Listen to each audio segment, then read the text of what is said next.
I'm now joined in our Cape Town studios by Jermaine Craig, Brand and Editorial Manager at Independent Media. Jermaine, good to have you with us today. I understand this launch recently took place, but targeting the African market, why has this been necessary for the Independent Media Group?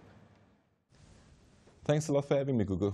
Gugu, we've been a South African media company with South African products for over 150 years.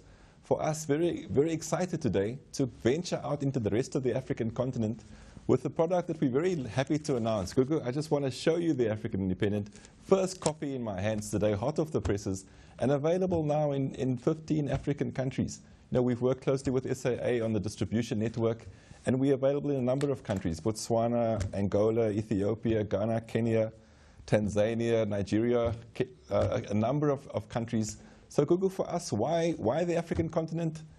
It's very exciting for us. You know, for us, we really firmly believe that we're one of the leading South African media companies, but we are looking for partnerships with other African media houses. We're wanting to share the narrative of the African continent with the rest of the continent. You know, it's amazing the lack and the level of the little understanding people in South Africa and the rest of the continent have of each other's issues. You know, so for us, it's very much an issue of how can we share information?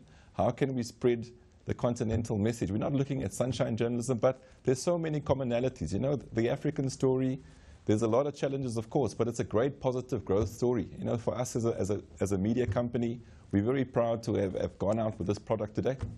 Jermaine, I'm happy to hear that there are partnerships taking place across several countries on the rest of the continent. But on those partnerships, and like you say, you're not looking for sunshine journalism, but how then will you maintain media independence as well as the ability to voice factual facts about what the current standing is in these various economies, given the fact that we know that in many other African states, there's quite strict control on how far the media can go? Gugu, certainly. For us as a media company, first and foremost, it's hard news. It's covering the issues. You know, we're not sugarcoating anything. We're looking at exposing corruption. We're looking at the difficult issues that the African continent is facing. So for us, first and foremost, we're going to be a strong, we've been a media group for over 150 years that prides ourselves on really, you know, exposing corruption, on being a very credible media company. We wouldn't be around for 150 years if we didn't have the confidence and trust from our readers in South Africa. And that, for us, we're going to grow a great network of correspondents around the continent. We're going to look at the issues that are important, that matter. We're not going to, like I said, we're going to cover the difficult issues. But for us, we are saying, yes, there are a number of great synergies between a number of countries. Today, for instance, we look at the technology boom in Kenya, which we're looking at how students in Kenya are being taught on tablets as opposed to the old-fashioned pen and paper.